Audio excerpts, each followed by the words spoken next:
তো সাকিব খানের নতুন সিনেমা বরবাদের আর একটা গান সামনে এসছে। গানটার নাম হচ্ছে মায়াবী।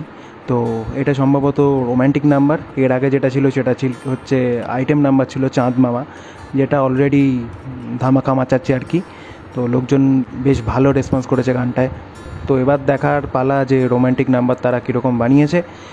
গানটা কম্পোজ করেছে হচ্ছে রথিজিৎ ভট্টাচার্য, আর সিঙ্গার হচ্ছে ইমরান অ্যান্ড কোনাল, আর লিরিক্স অবভিয়াসলি রিতম সেন। তো এর আগে আমরা রথিজিৎ আর রিতমের কম্বো হয়তো খাদানে আমরা দেখেছি। তো সেখানে কিশোরী গানটা এই জুটি থেকেই আমরা পেয়েছিলাম, যেটা একটা হিট গান ছিল।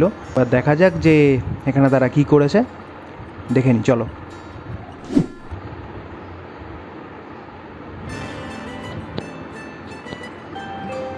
ও, মরুভূমিতে শুটিং,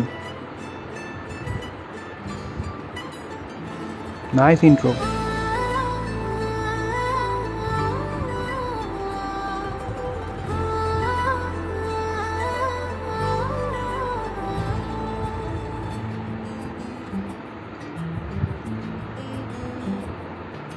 বল কি করে হলো রে এমন, সব ব্যথা তুই ছুঁলে সেরেছে।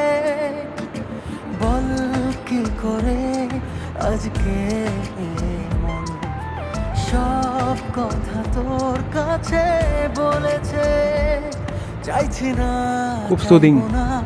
তুই ছাড়া কিছু আর। মায়াবী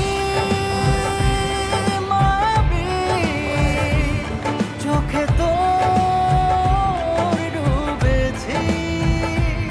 মায়াবী হো মায়াবী, প্রেমে তোর মরেছি। লিরিক্সও ভালো।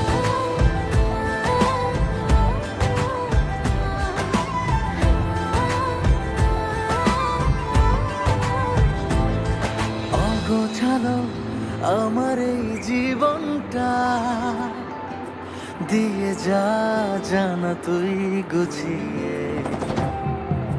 ছাড়বো সব তোরই এক ইশারায়, পারবো না থাকতে তোর না হয়ে। হো কবে তুই আমার হবে, আমাকে ভালো গেয়েছে ইমরান। জোর করে তোর করে বল না আমায়। মায়াবী নাইস শট।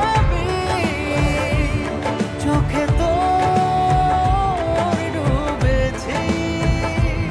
মায়াবী হো মায়াবী, প্রেমে তোর মরেছি। হয়েছি আমি তোর যে কখন পড়ে না রে মনে। ফিমেল ভোকালরা কিন্তু মেল ভোকালিস্টদের ছাড়িয়ে যাচ্ছে। তোর চোখে দুটো গানেই আমি দেখলাম, ব্যাপক। চাইবো এ তোর প্রাণের গোপনে। হো, কবে তুই নাইস। আমার হবি, আমাকে নিয়ে নিবি জোর করে তোর করে বল না আমায়। মায়াবী মায়াবী চোখে তোর আমি এক্ষুনি ভাবছিলাম যে এই পার্টটা ফিমেল নেই। মায়াবী হো মায়াবী, প্রেমে তোর দারুণ দারুণ সাউন্ড করছে, দারুণ। শেষ। আচ্ছা,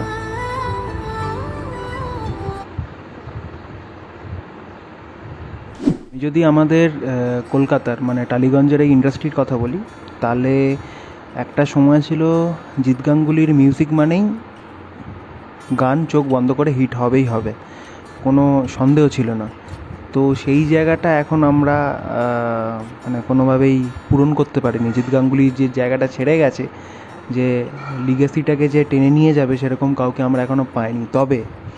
তবে রথিজিৎ যদি ঠিকঠাকভাবে সুযোগ পায়, তাকে যদি ঠিকঠাকভাবে সুযোগ দেওয়া হয়, সে যেভাবে গান কম্পোজ করছে, যেরকম ফ্লেভারের গান দিচ্ছে, তাতে কিন্তু সেই জায়গাটা, সেই মানে ফাঁকা জায়গাটা কিছুটা হলেও রতিজিৎ মেকআপ করতে পারবে, আমি পার্সোনালি সেটা ফিল করি। তো এবার যদি বলি গানটার কথা, গানটা রোম্যান্টিক নাম্বার, বেশ ভালো গান, লিরিক্স যথেষ্ট ভালো, এবং সিঙ্গার যাদের দেখলাম কোনাল আর ইমরান দুজনেই ভালো গেয়েছে। আমাকে সারপ্রাইজ করেছে কোনালের ভয়েস, বেশ মিষ্টি একটা ভয়েস। আর যদি আমি ওই এখানেও ওই চাঁদ মামায় যে ফিমেল পার্টটুকু আর কি ছিল, তো ওতেও যে ফিমেল ভয়েস আর কি যার ছিল আর কি, সেও দারুণ গিয়েছিল। এবার যেটা আমি নোটিস করলাম সেটা হচ্ছে গানটার শুরু যখন হলো, শুরু যেখানে যে মরুভূমিতে দেখাচ্ছে যে নায়ক আর নায়িকাকে, তো সেই জায়গাটা দেখেই সবার প্রথমে একটা গানের কথাই আমার মাথায় আসে, সেটা হচ্ছে জালিমা। কেননা সেম গেট আপে সেম কিছু শট আমরা জালিমাতেও দেখেছিলাম। তার মানে আমি এটা বলছি না যে ওখান থেকেই কপি করা হয়েছে, বা শাহরুখ খান ব্ল্যাক ওরকম ড্রেস বা ব্ল্যাক টারবান যেটা পাগড়ি পুরোভাবে যে আর শাহরুখ খান করেছে বলে যে আর কেউ ওরকম ড্রেসে আর কোনো গান করতে পারবে না, এরকম কোনো মানে নেই। বাট ওই গানটা একটা বিশাল হিট গান ছিল, যার জন্য এই সিনটা আসতেই আমার প্রথমে ওই গানটার কথাই মাথায় আসে। ওভারঅল এই গানটা সত্যিই ভালো গান, খুবই মিষ্টি একটা গান, রোম্যান্টিক নাম্বার যেরকম হওয়া উচিত সেরকমই হয়েছে। তো এবার দেখা যাক এর পরে আর কোনো গান আসে কি না। সিনেমাটা অলরেডি তো রিলিজ করেই গেছে, আমার মনে হয় না যে আর কোনো গান বাকি আছে বলে। যদি আসে তো আমি চেষ্টা করবো সেটার রিয়াকশান ভিডিও আনার। তো আর কিছু বলার নেই এই ভিডিওতে, এইটুকুই। তো দেখা হবে আবার নতুন কোনো ভিডিওতে, ততক্ষণের জন্য সবাই ভালো থেকো, টেক কেয়ার, বাই।